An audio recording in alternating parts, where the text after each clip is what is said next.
Hi everybody, thank you for coming along tonight. Where's Mr. Peter Zing? He's just up the back, he's going to talk to you, he's going to talk to the back of your heads. So we have a number, this is the first Transhumanism event of 2019. Wow, it's like we're into the future or something. Have you back at work yet? Yeah, I just didn't know them. No, he dresses like that casually. No. And then that's his pajamas. That's as casual as he gets. Casual. So this is have we got any, is it the same format this year as last year? Yeah, I mean, we've got a mini hack afterwards. I'm not sure if the manual or something is here yet. But if you guys are interested in deep learning AI, he's looking for some help around helping with a startup. It's called Deep Sleep, so it's deep learning for healthy sleeping. You're trying to use video analytics to help give you a health score on your sleep.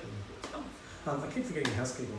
Okay, yeah. So if there's a fire, windows. There's a door at the back, which is about a 20-metre drop. That's your best options. No, try to find the exit sign over there. I mean, there's not much in this place that can actually burn down. Bathrooms. But there's a lot of things that can cause it, though. Yeah. There's a bathroom there, so kind of if you need to go, just kind of like wander around, and the speaker will ignore you. We have actually kind of half set up turning this whole place around, but we haven't done it yet. So if you do need the bathroom, just I put this high enough that people used to hit their heads on it. They will measure your time in the bathroom. Is there any other? What's the beers, they're warm because I ticked the button of cool, please, and then I think they were the only ones left in the back, like the two guys. Okay, so some are in the fridge, some were from last time, like December or something like that. I think beers are still good. KPMG's on a budget. Yeah, so maybe give it 5 minutes. The ones in the fridge should be colder, and we'll swap it out for the ones out there. I think there's lots of bottles of water also in the fridges in here, and there's other drinks you can have in there as well. I'll bring them out as you go. Cold soft drink bottles there if you want to put your face across it. Yeah. Draw. We're not too good in here, right? Is the aircon on? Zach, is the aircon on? Yeah. Okay. Right. Well, thanks everyone for coming then. So thank you everyone for coming. We look like we've got a full house. How many are here? I think about 40. Wow. Yeah. Zach, can you turn off the buzzer so when downstairs anyone else turns up doesn't go ding dong. Anyway, so tonight we're going to start with Anuraj, whose surname I cannot pronounce. Yeah, I know that he's a Singh. Yes. I learned. So I learned in the last week that Singh is actually their middle name, not their family name. Which is a bit of you can learn a bit about Sikhism. I've been trying to understand since I've got my new friend here, and but that is something that I actually was very interested to learn, that they're not actually all sing by default. Sing by default. Sam, I think he's got some material. He's got great material. You know you got to sing and a zing. What are you going to be? Oh no, you can't. It is actually good to know because things like that. So Anuraj is a futurist like me, not kind of a bit different. I'm trying to get him to go the whole guru wisdom path because he certainly looks at especially with that backlight. He's one of the few futurists I actually respect because, like me, he buys all the toys. He doesn't just talk about stuff. He actually has it all and wanders around pulling it all out of his pockets and everything. Like as you can see here, we've got the brain wearer. We actually buy the toys, not just talk about the toys. So Anuraj, you want to give a little bit? Can you give a bit of introduction about what you do? Okay, sure. Yeah. Can you hear me all right, guys? Sorry, my voice has been because I've been talking a little bit too much. I mean, adjusting this as we go. Yeah. Okay. Great. Yeah. So I actually moved from India 33 years ago to Australia, and started my career. Well, give you a very quick background: City Grammar School, New South Wales Uni, did electrical engineering, electronics, telecommunications. Had a short stint at NASA in Canberra, Tidbinbilla. Everybody's been there. The Canberra Deep Space Communication Complex. So that was a great intro, and I did my master's thesis on satellite communications actually, on satellite amplifier design, and worked at Optus, one of the first few employees there, setting up the GSM network, moved into devices, mobile technology, got into the roadmap and the future of devices, and then took my career into smartphones, and after 5 years at Optus, left Australia on a 17-year walkabout. Moved to the US, a little career walkabout, and setting up a few operators in the US, T-Mobile, AT&T, you would have heard of, and then worked for the GSMA in London, and moved on from there to head up product planning and innovation for Sharp, who launched the first camera phone outside of Japan in Europe, and then headed innovation for Siemens in Germany. Did some really interesting tinkering, a lot of learning from failure. and exciting projects, some good successes. Moved to India after that for about 6 years, and then short stint. Well, India was again driving innovation, a lot of startups, and worked with the government there to launch or to conceptualize the world's lowest cost tablet, $35 tablet for education. Worked with some of the big guys and like Tata, Mahindra, and so forth, and then moved back to Australia 5 years ago. So I've been working in wearable tech, in health and wellness is one of my passion areas. I've had this interest in spirituality, having grown up a little bit in that space. My mom's been into it, even though I'm a Sikh, but I've been exposed to many other religions and sort of been, had some interesting exposure. I'll go through some of that journey in a few moments. I have one thing I'll confess, I've got way too many slides. Some you'll just see, so don't blink, okay? And you'll see me, so I'll get started right away, and I'll probably give you some more touch points in that space. There's a few terms I'll also explain. So I think to start with some very basics, I think you all are a very switched on audience, so you already know about how innovation and convergence are being driven with the power of consumers, technology, devices, and the internet, and many new opportunities as part of that. We're talking about some key megatrends which have already happened. Anything that can be connected will be connected. So IoT, we talk about 50 billion devices being connected by 2020, already sitting at about 33 billion there. We're talking about the convergence of different industries, and that's the space I've been looking at very deeply in my career, in multidisciplinary innovation, in setting up many disruptive innovation labs, and driving a lot of new age device, hardware, IoT, and wearable tech projects. It's no longer about creating ecosystems, it's about curating them. And as you can see, examples of many industries, it's all about hyper-contextualization in those industries. And we're living in that world, obviously. Even back then in 2007, Time magazine voted you, us, we, the person of the year. The hyper-connected, empowered user. And we're seeing so many industries obviously being impacted with that. Education's been transformed. Sorry, there's a bit of a delay in response time with my, don't have the clicker working, so you'll see me go back and forth a little bit. Some delay in response. So education, obviously MOOCs, there are over 40,000 plus MOOCs, massively online open courses. I'm sure some of you might have done a few of those, like the Stanford D-School one and many others. So education, it's no longer about a sage on the stage anymore. It's about being a guide on the side and really a coach. And that's kind of the space which I've been working on a little bit as sort of pseudo professor mode with many business schools. I teach entrepreneurship and innovation at a few business schools, including UTS and SP Jain Business School here, NCR Business School in Singapore, and also affiliated closely with Singularity University in Silicon Valley globally. Well, that's your time. Right. Oh yeah, thank you so much. I haven't even got started yet. I got 280 slides. That's all. Otherwise I will revolt. Seriously. The audience is revolting. Yeah. So as I said, I'm trying to go fast through the basics. In the healthcare, so really it's all about, there's a great book by Eric Topol, The Patient Will See You Now, and really encourage you if you're really interested in that space on self-help health. And I think I'll talk a little bit about it. I've got some examples of wearable tech there which I've been affiliated with and worked on. We're living in this VUCA world, obviously volatile, uncertain, complex, ambiguous. There's a term I coined about almost 2 decades now ago called simplexity, the need for simplicity in an increasingly complex world or architecture or ecosystem. And it's really about less is more, and where it's about really presenting or hiding technology in the back end. Even though I work very much at the forefront of technology, I think what I learned in my career was really about the humanity factor of technology, and really I'll come to that also quite a bit later. But really hiding the core of the technology so you enable the benefits. And we all know about the various industrial revolutions, from steam power to electrification through computerization, and then the fourth industrial revolution where we really talk about cross-pollination of so many intelligent devices and different worlds coming together, from IoT, AR, VR, AI, and blockchain and so forth, and big data analytics and many others. So what we see is really this formation of the tactile internet, and really something which you touch, feel, and see, and I think 5G is really going to be enabling that.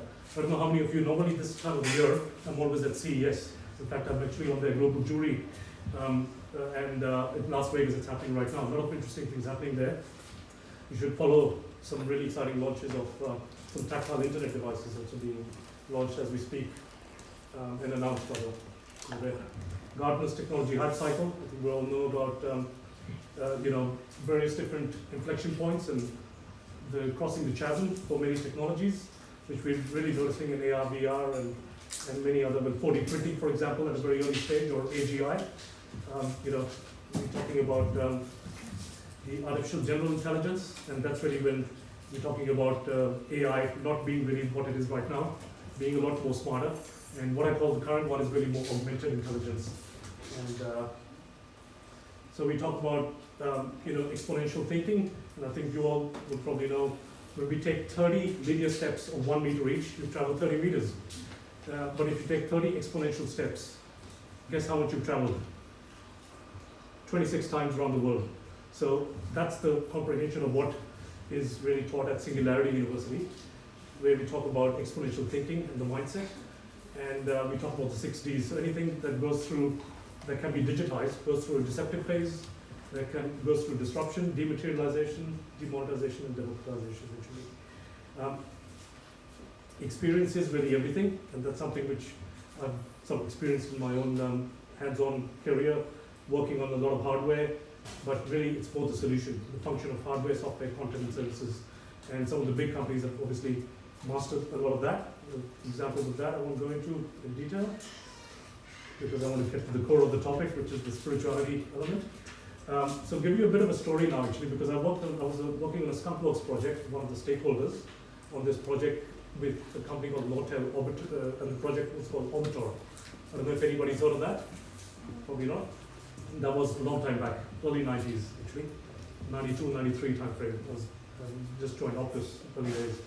And this was really a great idea of many convergent aspects of the smartphone, which later, was the basis, and actually Apple bought the IP, and some of the reasons where I actually had some very interesting discussions with Steve Jobs on joining Apple and working closely with him on the design of the iPhone project. And the iPhone, obviously, when it came out in June of 2006, was 2007, sorry, was really the iconic brand equity success of Steve, but it was very much simplicity springing out of the box. It was liberating the user with the touchscreen, and it was all about the right package, as I call the 2P, the total user product experience. And so the IP that they bought obviously was a key instigator for bringing that to market.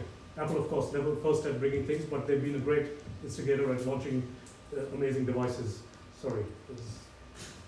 Many of you, some of you might have seen this product called the Apple Newton. Anybody here? Yes. Yeah? So I used to co-chair the Apple Newton users group here, actually, also in the early 90s, and has had some great, interactions with Steve Wozniak on that part, playing with a lot of interesting Easter eggs, also at something we sponsored in '95 called the Apple Technology Symposium in Gold Coast. So the Apple Newton, again, was a great product in its time as a mobile office solution. We did some great things in integrating that with cellular, which I had the team at Optus work on. In fact, we launched the world's first mobile office solution on the Apple Newton, hence got headquarters looking at us very closely. And then, of course, Apple killed the product. But 17 years later, it was reborn as the iPad, and I think that obviously redefined and changed the rules of what it was about. Now, when I was at Siemens, early mid-2000s, I had the team there, which was already, we had a prototype watch phone which had 10-minute battery life. And it was 10 years later that Apple, of course, launched the Apple Watch. But, it, again, redefined experience as a whole. So it's very much about understanding what, and then, of course, the iPhone 10, the iconic iterations that we've seen also come out, but there's nothing overly breakthrough as we're seeing. There's so many other models and makes out there, but it was the overall experience and the sort of brand equity that it's obviously built on. So its design is no longer about what the car looks and feels, it's how it actually works. And I think that's something which obviously Apple has done really well in consistently bringing some wow and customer delight to the products. So again, watch the space. And we talk about Apple obviously doing a lot of interesting things in autonomous and smart vehicles, which are around the corner possibly. So, okay, now coming back to the core of the topic, I wanted to bring on the touch point because the discussion I actually had in my first meeting I had with Steve was actually around spirituality. And it was something when he talked about his trip to India in 1974 in April for a couple of months when he went with his friend Kotke, Daniel Kotke, and he actually went there to find himself. You know, it was really for a spiritual enlightenment.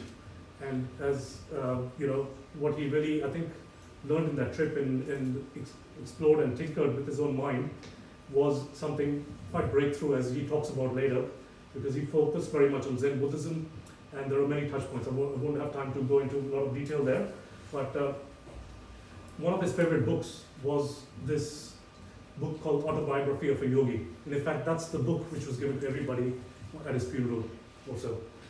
So he, you know, really was so fond of spirituality from a sense. He actually followed a lot of Japanese Zen Buddhism also in that regard. So coming to the topic, obviously we have a very vast ecosystem of wellness and you know, spirituality as a whole. A bit of a big lag on my screen here. So I think it's very much about understanding who you're really about and what spirituality really you know, enables you to do. And we talk about Maslow's hierarchy, right? Everybody knows that. But there's an aspect there which I found really interesting, which Ernest Holmes has put together, is the PQ, the physical quotient, the IQ, intelligent quotient, the emotional quotient, EQ, which we talk a lot about, but then the SQ, which is really at the top of that pyramid. And that's where we really talk about, you know, the meaning and purpose. And I think we're hearing a lot of that is, when you follow your heart, is really where we talk about uplifting your spiritual quotient from the EQ to the SQ. So some very interesting elements there which one can explore in this area. So in fact, there's an interesting saying by Albert Einstein. I won't read it. You've seen that. There was a very interesting book I'd read as a child, The Tao of Physics. I don't know how many of you read that, by Fritjof Capra. And he's written other books also, The Turning Point and a few others, Uncommon Wisdom. And he really explores Eastern mysticism, spirituality and technology in a very sort of on a cosmic level, talking about the electron-positron annihilation, for example, talking about that whole space of, and then relating that to the cosmic dance of Shiva, for example, which is really about transformation. And it's not about, it's different phases that the universe has been through, and I think it's a whole subject in its own self.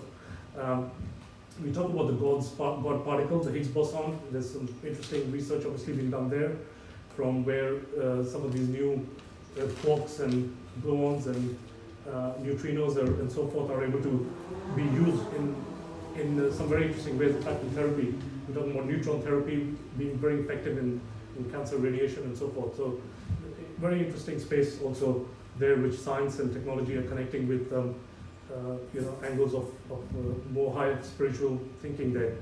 So a lot of you would have heard about Om. I actually had a little background music thing there. Let's see if that. Om Shanti Om. Yeah, that's a nice movie.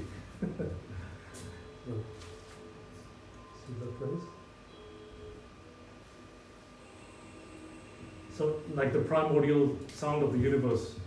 And we talk about it broken into A, O, and So it's got so much energy, and we talk about, you know, Om is being referred to as really the first sound and at the creation of the universe.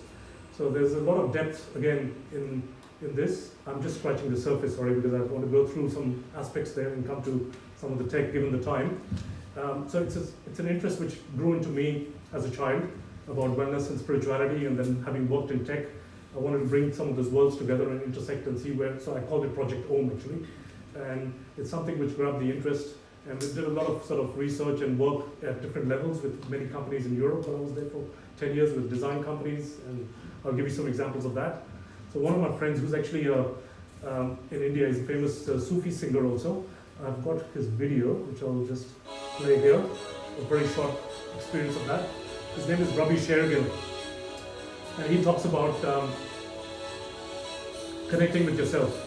So very deeply spiritual music.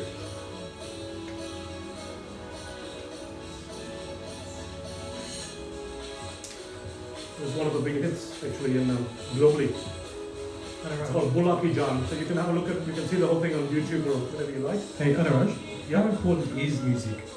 Music. Spirituality and where you see it going forward? Music is very important. I think obviously it's a very key part of, a sense which obviously triggers not just your audio senses, but it triggers other senses. So, and good point. I mean, once Do you see it becoming more important? And for sure, I think the more we talk about beyond screen or going screenless in many ways, because obviously you get distracted by other media. Music is really the eternal, and I think it's music is the eternal language, right? So I think for sure. So that's really touching, this music. Again, encourage you to have a look. I don't expect you to read all of that. So this was some of my brainstorming on a very concise sense. I had a lot more than that, which I've done around the space of value-added services and content of different types. I had the very good fortune to have been exposed and worked and or sort of done a lot of workshops with many saints and sages in India, saints and sages. In fact, that's one of them, Swami Chidanand Saraswati, Muniji his name is, who lives in Parmat Niketan in this ashram, not far from where Steve Jobs went actually. And he's actually very well known globally, this gentleman. He's mostly with a lot of prime ministers and some of the big high net worths, helping them with their spiritual connectivity. So there are so many touch points of religion, of course, but it's not about religion because it's about going beyond that. And one of the, I think, early influences I had in my own life was through this sage, and his name is Swami Chinmayananda. He runs something, he's no more. I was in Melbourne University actually at the age of 15 and a half or 16. I just moved to Australia and did a workshop with him for a few days, and it was very touching because he touched a lot about science and related it to the youth and the young blood in terms of how spirituality and science and so forth connect. But what he really talks about is this, what I put together, this chart of his key essence of, we have the body, mind and intellect, and the body perceives objects, the mind feels emotions, the intellect thinks thoughts. And you've got to go beyond that through your vasanas, which are your desires, to the eternal self. And it's what we call tattvamasi, that thou art, in Sanskrit, which means you are that. So it's about finding your true inner self because it's all within you. So Project Om transformed or morphed into something else called Project Shunya, which when I was hired by Spice Group, by the chairman, Dr. Modi, he just loved some of my ideas and he said, we're going to fly tomorrow on our corporate jet to Dharamsala to meet Dalai Lama, because he was the chairman, he was the president of the Mahabodhi Society, which is the oldest Buddhist society on the planet, and very close to His Holiness. So anyway, this was a part of the presentation which I actually presented Dalai Lama. The 20-minute meeting became an hour meeting with him, and some slides I'm showing you, not everything, but Shunya. So Shunya is actually a Buddhist term also, but it's a Sanskrit term. It really means void, and it's really talking about enlightenment. Got a big lag on my screen there, but you can see there it's the link with Buddhism and so forth is very strong with Shunya. So this was kind of the starting point of the company that I work with, Spice, who's heading innovation across 6 of their companies, which was mostly telecom devices, value-added services, and entertainment. So we actually had a movie-making company, which is what led me to create a work with them on a movie phone, work with a bit of Hollywood and Bollywood, but also look at, we created a movie on Buddha. In fact, Dr. Modi, the chairman, he did fund the whole serial called Buddha. If you go to Netflix and you see the serial called Buddha, it's actually, there's a 50-part serial, 55-part I think it is, quite amazing, which was originally meant to be a movie. 55 parts. 55 parts, yeah. So it's 5 minutes each, it's okay. 40 minutes each or so, yeah. But I'm sure you can, if you look at the last part, it's actually Dr. Modi. No ads, right? No commercial. Right. Is there a movie? There are many movies also on Buddha, but not from the one we were looking at yet. There's an animation scheme. In fact, that was the title of the movie. The script cost $1.2 million, and I can show you the picture because my colleague is actually holding the script in the next couple of screens. But I just thought I'll tell you, sorry. It's changed again. This was the vision, or Dalai Lama's own, because he was very much against technology. But he said if it's being used for the good of mankind, then of course he's very much for it. But mobile as the key enabler for, so this was actually that screen, as I said, for the movie. We'd already done the script in Hollywood, spent quite some money on it. So, sorry. What does the Dalai Lama think about the internet? Like, as in, does he see it as a good or not good? Well, it depends if you're using it for the good of mankind. I mean how it's currently, like, where it is at in the world at the moment. At the moment, well, I think obviously he's also very overwhelmed with there's so much happening, exponential technology and I think social media. Yeah, good question. I don't know. I'm not connected with him right now. No, this was more. I was just wondering if the Dalai Lama had like if there was a known, like the internet we got good, we got bad. Like where is it on the zero? Where does he sit? Yeah. Where is I think based on his saying, and actually he's a lot more pro now because he understands that technology can be doing some I great guess not things. just him, but Dalai Lama, Pope, etc., etc., etc. Do they see it as a we've screwed this world up? Everyone running around looking at their phone, or do they see it as a like people used to just look at their phones, but now people are actually reaching out and talking to each other a lot more. A lot of things are starting to change.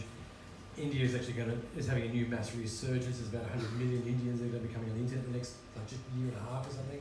So there's a lot of things that are going to be changing all the cultures. I'm just wondering if it's viewed as a change for good by the spiritual leaders or a change for Good question. I'm not really exactly sure where they currently stand, but I think in general they're more positive because they've been more educated and aware of the good side of it. Of course, they are. They have reservations also, of course. But I'll just talk about where I was at. And this was about 10 years ago now. Actually, it was 2009. So back roughly when I met him for this particular meeting. Because that was Dr. Modi, and this was where we created different services around the content that he has. Obviously, many books he's written and value-added services and so forth. So we put flavor of that.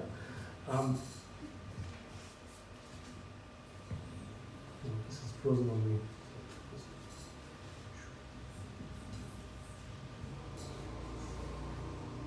So it was very much about putting. Okay. In fact, this is the vision I put together,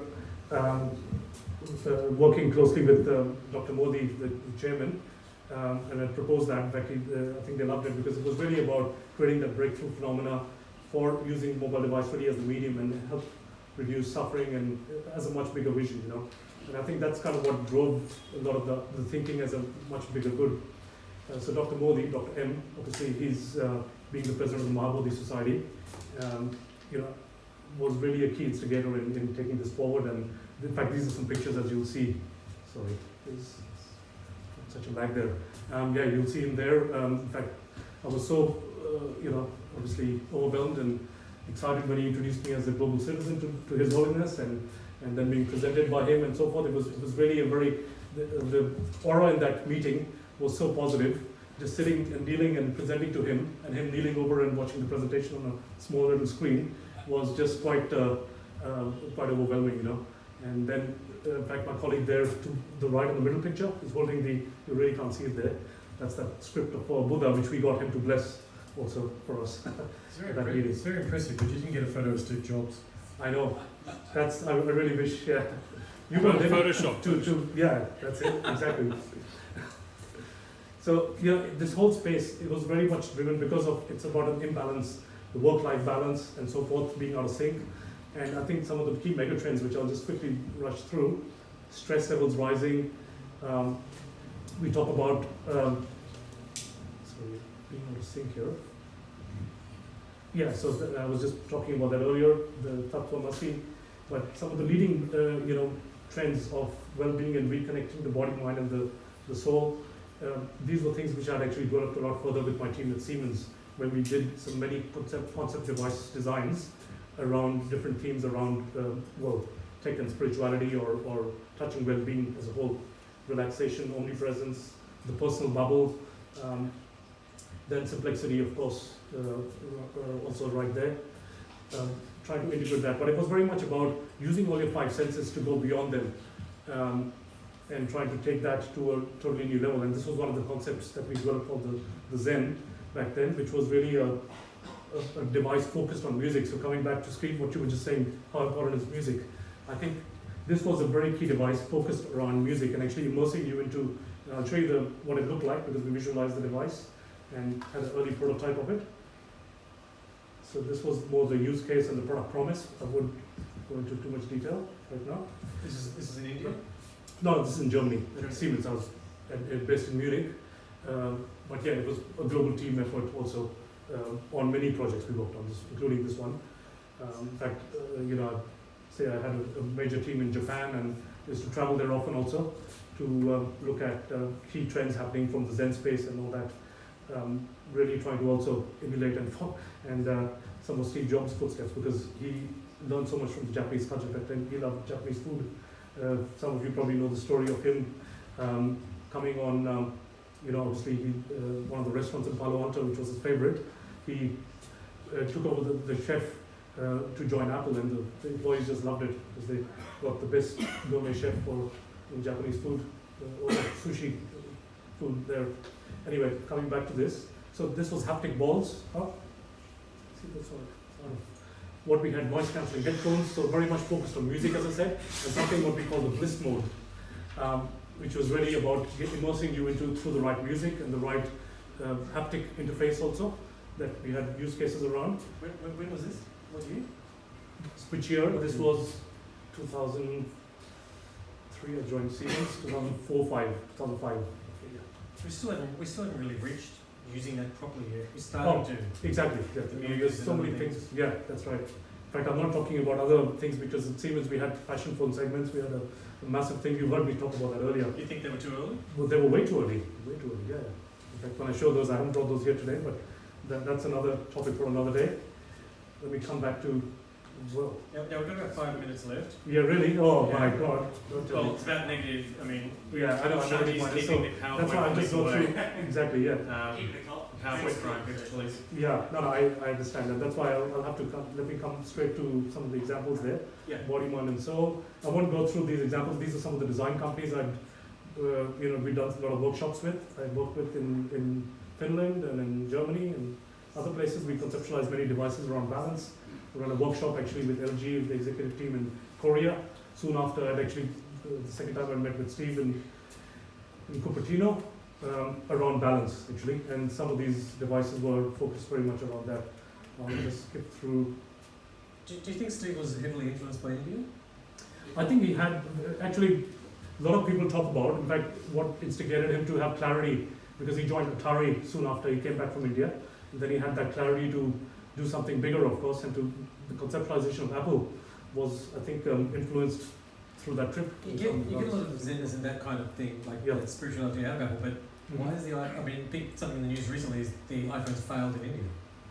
Well, it's the cost factor, it's the value for money, of course, and that's, It's a primary there's related. so many Chinese players and other, I mean, we can talk about that. I developed a phone in China in India for a Chinese player. You've got 2-3 times the number of functionalities compared to the iPhone with at 1/3 the price, right? So, and for a market which is not so purely quality driven in that high level regard or user experience. Do you think the population would accept the iPhone more if it was in their price range, if price wasn't an issue? But India's still got, I mean, at the top of the pyramid, you've got much more high net worths or at that 1% of that top of the pyramid, they've all got the top end iPhones. For them, I mean, it's not an issue, right? So India is still a very big market for Apple, I can tell you. We can talk about that later. So another company I worked with called MTS, which was a Russian operator.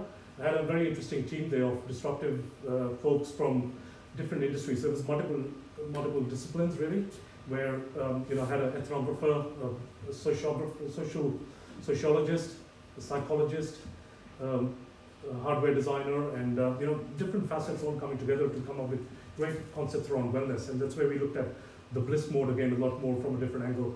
We looked at content delivery of spiritual content. Again, you can see some examples here of a stick, a broadband stick, for example. This was CDMA at that stage, CDMA 2000, which is obviously better to, I'm talking about 8 years ago. Wellness jacket, we looked at, when we come to the point of this one.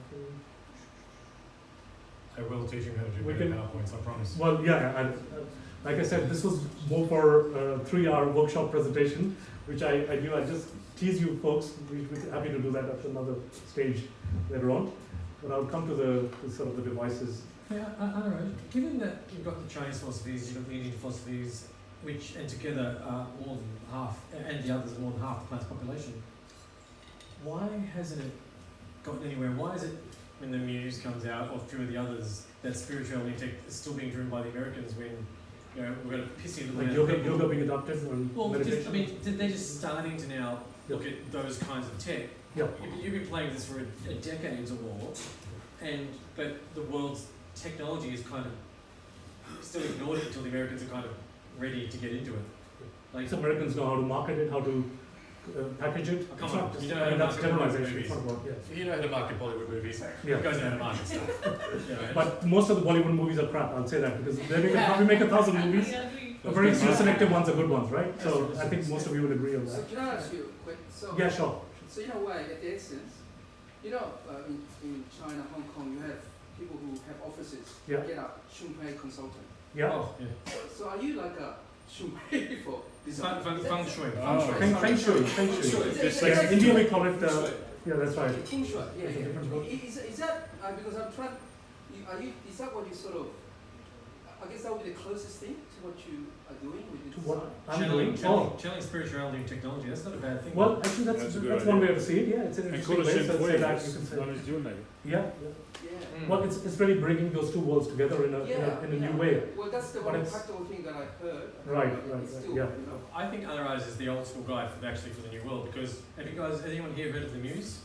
Yeah. Just the first So, tech that's I'm coming to that, man, I'm coming to that. Can you just, Hey, look, I He's told a you, I'm just futurist. skipping through. Anuraj is a That's the futurist. movie technically for. we've run out of time, so let's Okay, okay. so let's talk about the important stuff. See, I'm skipping through all of this stuff. I've got so many stories He's here. getting his equipment ready. The word zero, this is an amazing story in its own right, but I'm skipping But that. you're not going to give us. So wearables, I've come straight to the point towards the that last half of the part. So wearable tech, I think we all know how big a landscape it is. There have been some amazing devices. So I've worked with this company when I moved back to Australia. MK Watch, Watch for HK with fall detection, geofencing, so many other exciting things with medical integration. Sneepo, you would have heard of this company, doing wearable fabrics, and we've got yoga tights. I had that right there. These yoga pants called Daddy. Same as this kind of stuff up here. So you have that? Yeah, yeah, that's similar to that. similar. Yeah, exactly. So some of you might probably know Ben Moyer, who's championed that. So in the wearable space, there's just been so much happening, and there's a lot more desire. Like when we talk about, so this is the company I work very closely with called NeuroSky. We've been doing EEG, brainwave sensing, and we've also been looking at ECG. And so one of the key devices, but I didn't take that one out of my pocket, is called the Medical Center. This was just inspired by Scanadu. Well, actually, Scanadu was a parallel project by Tricorder from Star Trek. So it does blood pressure, blood glucose, body fat, body temperature, oxygen saturation, and heart rate variability, all in one device, displacing so many instruments a doctor would be carrying, right? And then another version of that, which is called the Health Center, and I can demo these off to you offline if you're interested, with a real cuff and so forth. So everything's working right here, but there are many new interesting things in the. So one of the concepts we had for, coming to Goki, which is an Indian wearable, actually around having a full ecosystem around health and wellness. We've got BioConnected, which is these smart headphones with AI, and that's a startup from here, right here in Sydney, from the Sydney Sports Incubator. Measures heart rate variability from your ear. It's so accurate. Yeah, sorry, no, I didn't change the slide there, but obviously you saw the. So it's really bringing all these different aspects of wearables together to measure it from your ear, which is really the best place to measure your heart rate, I said. And that's went through the HCF Catalyst, and we've got the Skio product, which I've got here. You've been playing a lot with that, Steve, which is a molecular spectroscope, measures body fat and so many other things. We've got I-10 products, wearable pain relief, you could say. Again, I've got that sitting there, which if anybody, we've got Lucio Rehab doing some really interesting things we went through Remarkable, and taking that to the next level. We're looking at other wearables. So We Breathe, I think as he turned up, is right there. So we've got Mohit there, who's really been championing this product. We're talking about air quality being so important, and I think to uplift yourself, as we talk about the body, mind, and spirit, really, air is going to be the air we breathe, in India, we talk about in Delhi having one of the highest pollution. Every day you're smoking well over a packet of cigarettes, even without being a smoker. So it's something which is very critical, and we're talking about Australian botanics being integrated in this through a gel. So some very exciting things there. In fact, even another company called Ozmask, or called Oz Air now, is doing that. So we've got eucalyptus, tea tree oil, and so forth being integrated in this. We're taking some of these things to the next level. Okay. Now another great startup. Anuraj, there's lots and lots of toys. I know. So let's come to. And I've got lots of them. I know. But I'm more interested in where it's going. Like, Yep. the Western culture has never been super spiritual. Yep. While I'm religious, I'm not exactly spiritual, and I'm more into I'm interested in the brain tech and everything. Yep. So we've got lots of brainware and where we can actually control computers with your thoughts and brain-computer interfaces and everything. And there's been amazing changes, and the Muse has been the one that's hit the big markets. Have we got that down here? The Muse I haven't got here, but I'm going to give a quick you know? The Muse is actually up there and everything. Yeah. But the Muse basically So is, I've got a Neurosky headset here, which is we're actually going to do a demo. there's another couple of Neurosky's helicopters there as well. So you can fly the helicopters with your thoughts. Exactly. Brainwave. So Blisspot, Deborah's right here. We've got an amazing platform here for health and wellness and really holistic well-being. So some really, and Tai Chi. This is another. I just got this 2 hours before coming here actually. Another using the Pomodoro method, another IoT hardware. So I'm just trying to promote local Aussie hardware IoT startups in the health and wellness space. We'll get a gag. So we'll now coming straight to the demo. So Keshav here, who's we're very fortunate to have. He's actually a meditation master. He meditates over 3 hours a day, and maybe you can do a very quick intro, Yeah. Keshav. How well do you fly the helicopter? So, yeah, we can fly a helicopter as well. Are you good at flying it? With by thought? No, I haven't practiced, but I can. So I crash it every time. So I'm just trying to get to the So slide. can you One do he's this? got, yeah. Now, speaking of my brain waves, so essentially it allows you to give neurofeedback to yourself through auditory notification. So if you're going into a deeper state of meditation, there'll be some chimes sound.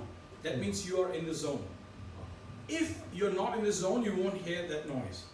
And it can be calibrated. There are hundreds of apps like this, which actually syncs with your Neurosky and will do many different things. You can play games. You can actually go and blow up helicopters, blow up planes, just by concentrating on the helicopter on the screen and just looking at that. So it will pick up your EEG, brainwave, and it will do the same exact thing that you want to do to the helicopter. So you want it to fly, you can fly. You want to blow it up, you can blow it up. So let's go with this current app that Anuraj has it on my phone, is actually going to test my level of meditation. So if I close my eyes and focus on something which I intend to be as a meditative practice, then it will go into a deeper meditation state, and you will have that notification coming off from my phone, which will like a chime or a bell. So let's do that. So I'll just close my eyes, and you would be able to see my brain waves, which will flicker from alpha to theta and seldom to delta. Delta is actually a very, very, very heightened state, and it's difficult to achieve. So that sounds. even when I focus, so if I focus on something, it is going to pick up my EEG. So let's focus on Warren Buffett's face, for example. I'm just giving an example.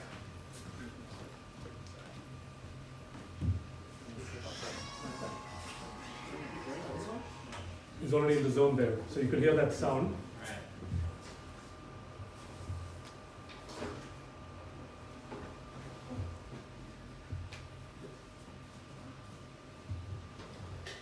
Thank you, Ski. That's what I didn't bring, stupid. Yep. I said we've all got the toys. Yes.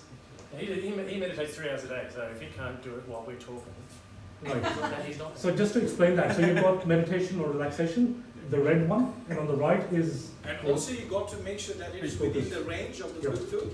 So if it goes out of range, so is it, where's the phone? Who's got the phone? So can you still see the EEG going on? Okay.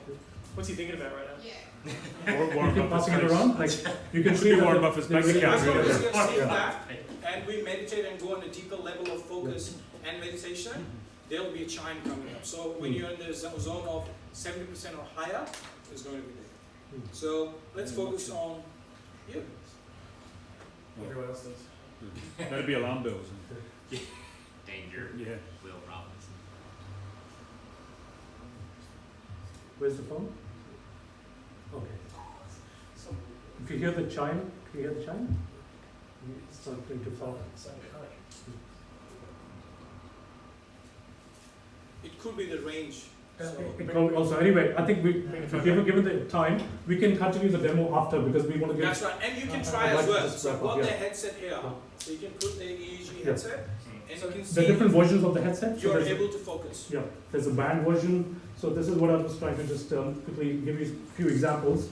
We've got something in the same space, EEG, called Life, which measures driver fatigue, for example. I can look at sleep, which is Blue Shepherd, this product here.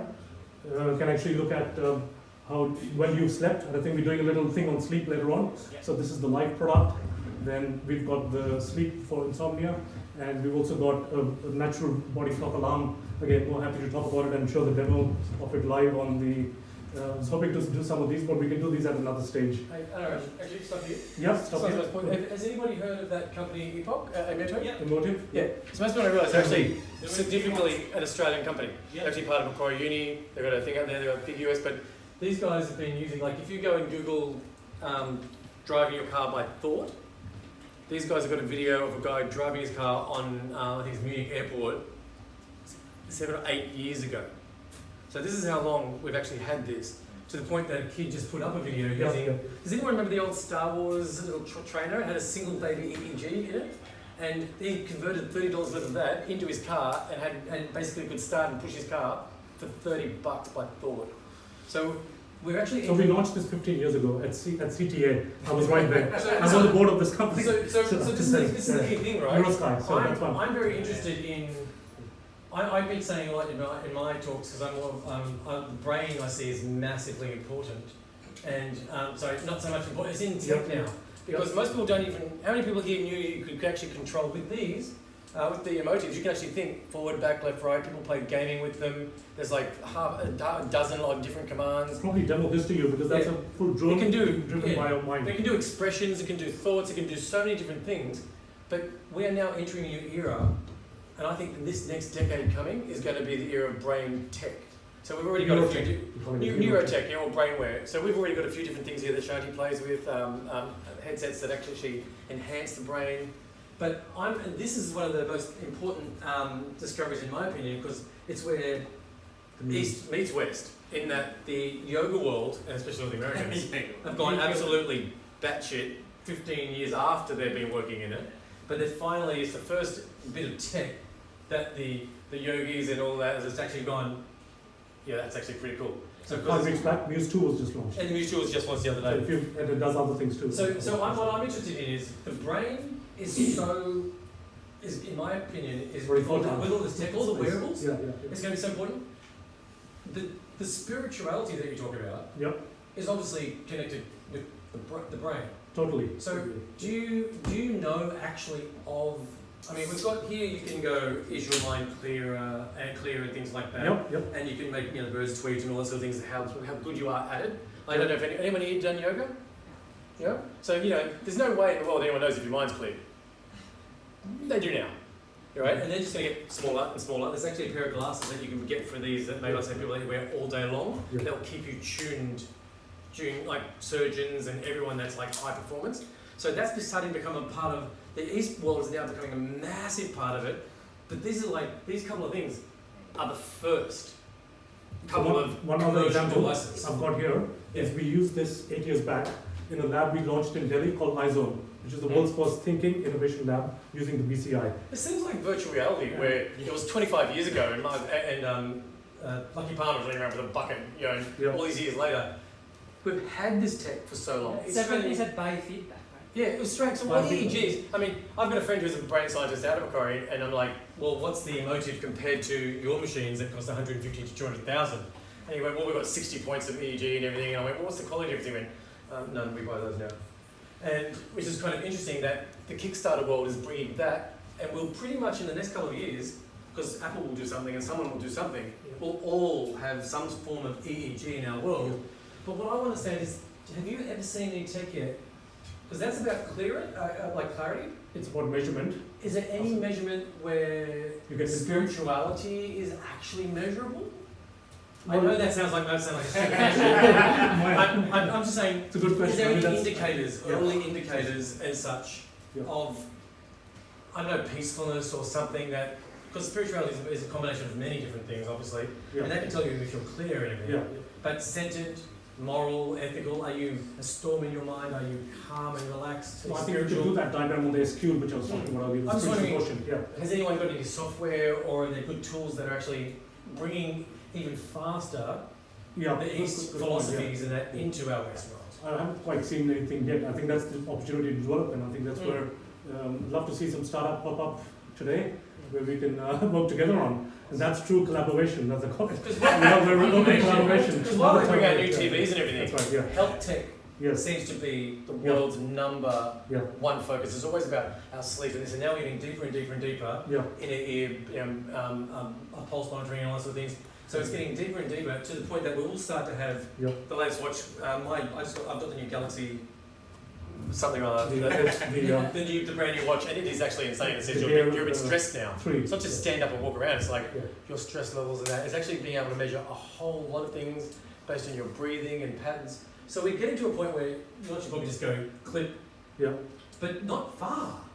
Well, Not that's too kind far. of where I'm talking about here. TDCS. How many people have heard of that? Yep. So we have one gentleman right here. In fact, you've got a product which I'll Yeah, we've got the quickly one talk place. about. Yeah. Transcranial direct current stimulation. So we're talking about triggering the brain to make it happier, to actually remove cerebral superhumans. palsy, for example, or to do some amazing things. There are many examples. We've got this product called Halo, used in sports science. You don't know that. Yesterday, Halo 2 came out. Halo 2 came out. Yes, Okay, sir. well, you got Yeah. to see you faster than So me. that's just dropped from about $800 At to about CES, $400. probably. Yeah, that's right. Yeah, Yeah. exactly. Yeah, that's right. So these headphones, Shanti uses them, we've got a few here. These basically turbocharge the motor cortex and put you in a state of hyperplasticity. Essentially, they create superhumans.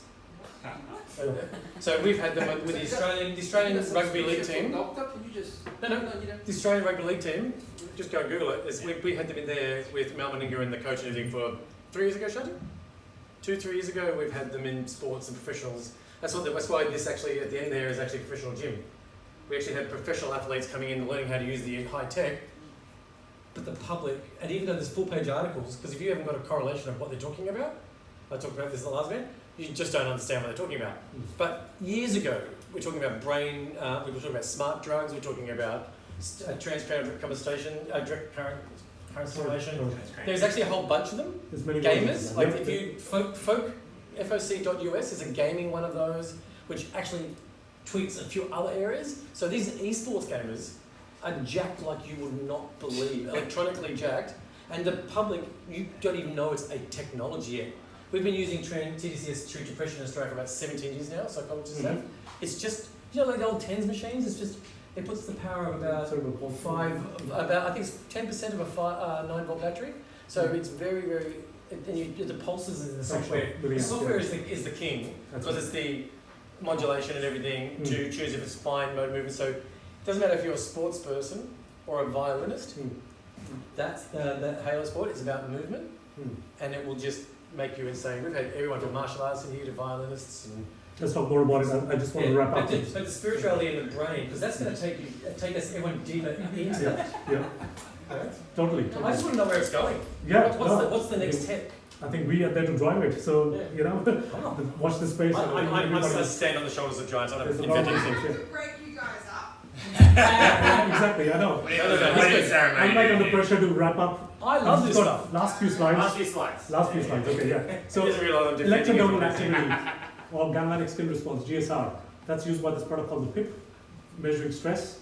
But we've used that similar area in neuroscience on this particular product, which a friend of mine has developed, and that's a prototype to help improve your intuition, called Intuition Pro. Intuitive Mind is the company. So Dr. Nicholas Hamlin, Professor Nicholas Hamlin, I'm very fortunate to be teaching with him at SP Jain Business School and help him with this product, which is another one under development. So happy to sort of show that to you and demo that. Stealing my point. Exciting things there.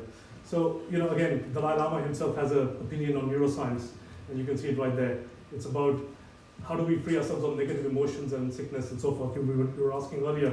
So it's, in fact, indirectly he's talking about how TDCS can help us become happier. So it's an amazing thing when people at that level get aware of technologies. We're really seeing something which we teach at Singularity University about abundance and following in moonshots and MTPs and so forth. There's enough on this planet to share, and the future really needs to be shaped and not predicted.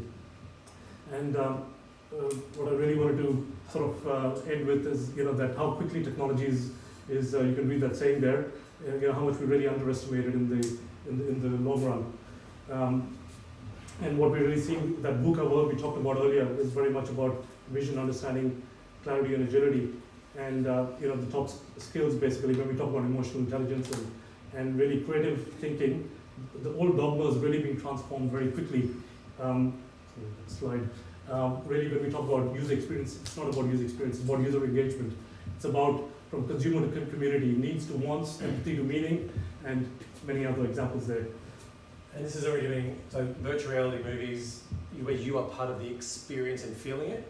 We've already started to enter what he's talking about, where that's more important than just the visuals, it's everything else. We've got Credit Union over here is now got 4DX, which is the whole cinema roller coaster for 2 hours. It's a little bit exhausting, but it's immersiveness. Yep. And immersive with spirituality.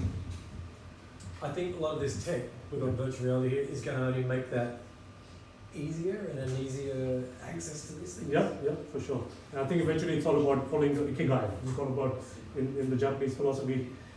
So yeah, I think this is probably the most important saying I want to leave you with, because that's kind of what I'm personally following. It's really not really about technology, like I was saying. The biggest breakthroughs are really going to be about us with the concept of understanding, expanding concept of being human, the humanization of technology. In fact, Hans Westbury this morning at CES in Vegas, we had to talk about humanization, who's the CEO of Verizon now.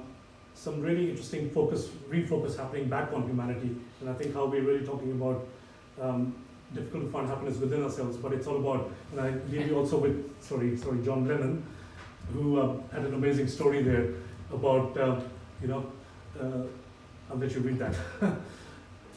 They told me that I didn't understand the assignment because his mother told him that happiness is the most important thing. And then he said that they don't understand life. So I think it really sums up the importance of humanity and what we need to focus on, what's really important to us, what are our big rocks in life. So I think that's pretty much, and spirituality really as a technology, in fact we've alluded on that, is a space where I think is going to be expanding so rapidly with the exponential thinking and technologies and the mindset, that true innovation will only happen when what you think, what you say, and what you do are in harmony. Okay, so Anuraj, if people, one of the problems we've got in Australia, or generally the West, is we don't know much about this. Mm-hmm. Right? There's 72,000 Sikhs in Australia, and a few of the other enlightened sort of religions and things like that. Yeah.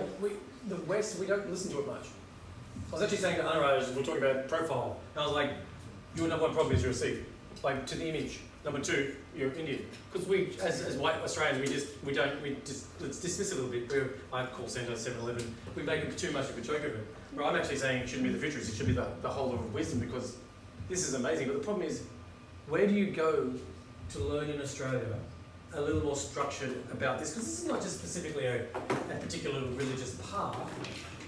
This is more of a body of health and knowledge and it's a very vast space of. So how do you learn this? Where is that? Are there any I mean, you can learn aspects of meditation. I think Keshav was actually also a meditation practitioner as a teacher in that space. I mean, he's doing his PhD in neuroscience. We're learning a bit about meditation at school, but this is like equivalent of learning history since zero. Like, there's a lot of knowledge and understanding which might be helpful to, especially this group of people are the people who tear things apart, change things, they're scientists. Get your hands dirty, get immersed into it and just research. Where do you start? And where can you start? I think it's just following your heart and seeing where your passion and conviction about. Let's get us watching YouTube, RedTube. Exactly. No, but where would you start if you wanted to learn more about this? Like, is there look at Buddhism, Sikhism, and a couple others as a body, or is there a place that you can get a better understanding of the overall picture? I mean, they're probably consolidated sources of various types. There's, in fact, there are many websites and platforms. Blisspot is one of them. And Deborah's right there, actually. Exactly. 30 years of my career to putting together a website. It's a platform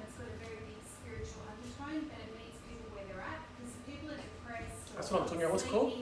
Called Blisspot. Blisspot. I Yeah. was talking briefly about that. Yeah. And So that's what I'm talking about. Like Blisspot is a good place to start. Anuraj is working with us. We're extremely fortunate to have Anuraj as a mentor and an advisor, and we want to take it down the path and incorporate more wearable tech and technology and all those things. But we're starting off now with free education and paid education, such as online courses, online mentors and coaches. But it attracts people who have got spiritual beliefs from all over the world, our experts. Yeah, that is one way of doing it. But what's started to happen now is we're talking about money. So now, you mentioned a device there before called the PIP. Now, one of the things about that is it measures your sort of like emotional state. But a CEO can sit in his office and have 1,000 employees and know the overall happiness of an organisation or the stress levels, you can measure stress levels. Yeah, that's so right, yeah. that's now become a money aspect where where the big business guys are going, hang on, Productivity. there's money to be saved in happiness of staff and retention and local knowledge. So now they're getting more interested because there's actually a massive gain to the organisation. Totally, That's right, totally. and our Yes. target market was B2C, but because, for various reasons, we've pivoted to B2B, that corporates have given us the feedback, they love our product because for the first time they can tap into the emotional sentiment of the company, which is new. And why we've attracted that's one thing, a lot you've of now hit the money point, because they don't care, they might go, yeah, spirituality's okay, but now I get to save my whole company, like people are being unwell, addiction, unhappiness, stress, depression, and that's going to make a lot of billion, trillion dollar companies focus on this because they get to save a lot of money because of that. And I guess there needs to be a lot of bliss spots and happily In fact, things I'll just tell you that people because can look at. last week I was on a conference call with NeuroSky, with Stanley Yang, the CEO of, and we're actually focusing a lot more around productivity, corporate productivity, and using brain science. So there's actually a lot of tools around learning and corporate productivity that we're focusing on. One's called Effective Learner. I didn't talk about those here, but I can actually showcase some of those apps to you if you're interested. Are you still thinking? Round of applause for Anuraj. I'm really sorry for, That's all right. If anyone needs some slides, you know who to go to, right? No one And has his the quote, right? And you know Anuraj's been around for a No one's while. got the download quota. Because he goes from the 90s all the way to now, right? So he's well, been I there forgot from to the very show one start. thing, maybe I'll leave that for. If you have time at the end, I'm going to show one. Get you back. All right. Okay, so we got some really cool speakers coming up. So we got Brendan Clark going to be talking about Mana, right? The Australia project. And we got John Shea over there who's going to be talking about Senolytics, how to extend your healthy human lifespan. So stick around, 5-minute break, grab some beers. They should be colder in the fridge now. And there's some soft drinks at the back as well. So be right back in 5. There's toilets right here. Zach, where are you? Nobody's going to go for midnight, right?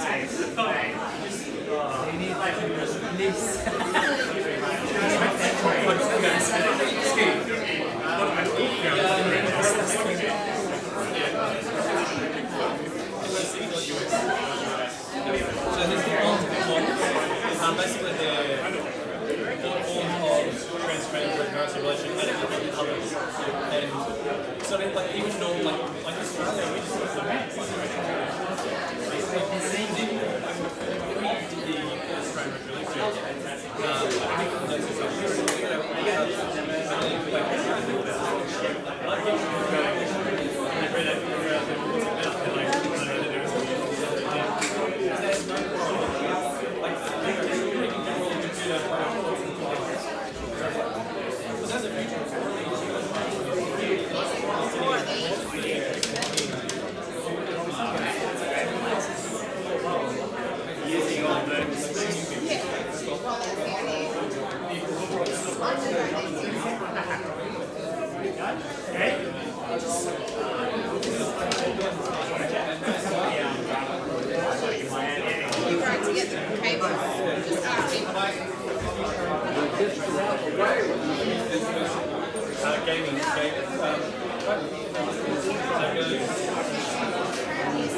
and they released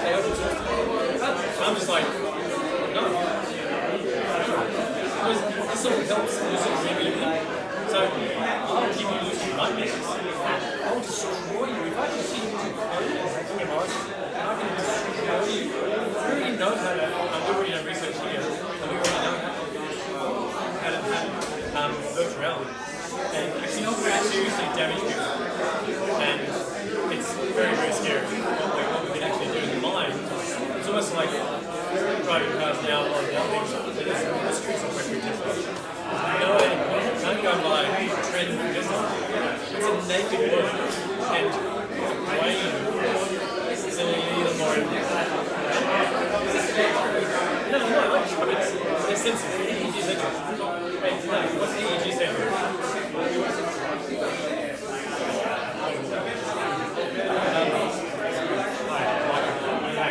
You can't shake hands. I plan to do that. So, NFC, RFID,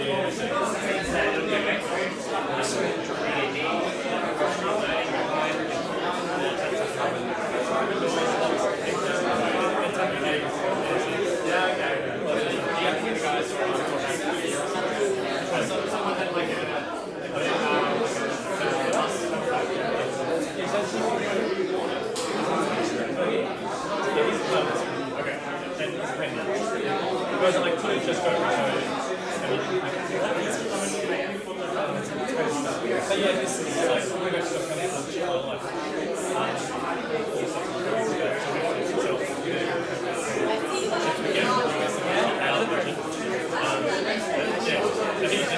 My friend Camille.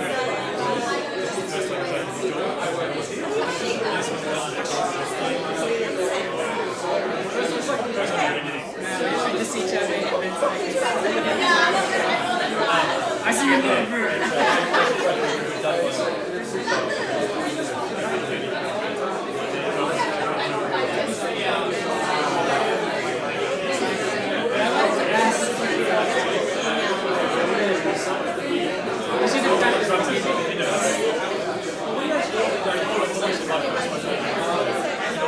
I think the problem with this is it's about meaning. So if your job is meaningless, no matter what, like, you're still gonna get, even if they give you all those things, if you feel that, where am I getting this stuff? You need to have meaning.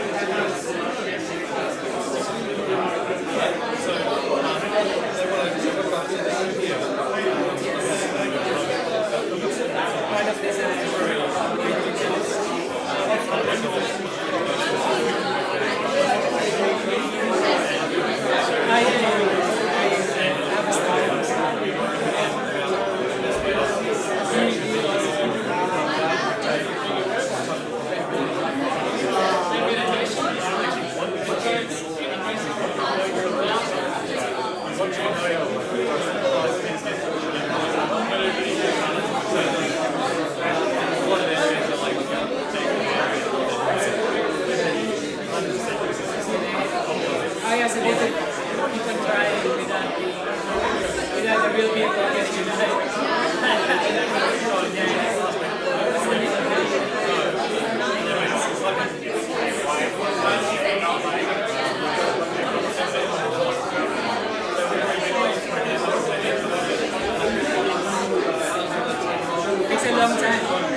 it's kind of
let's get a raise.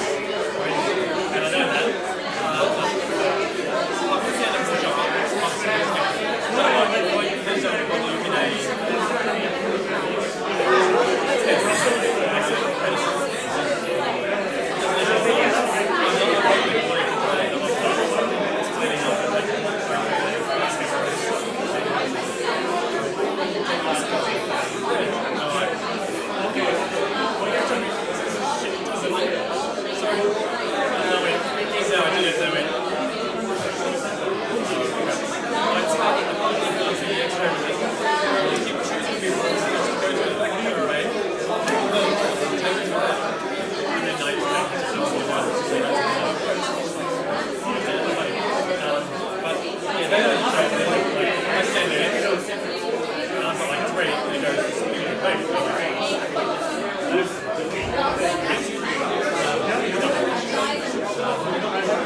Can we,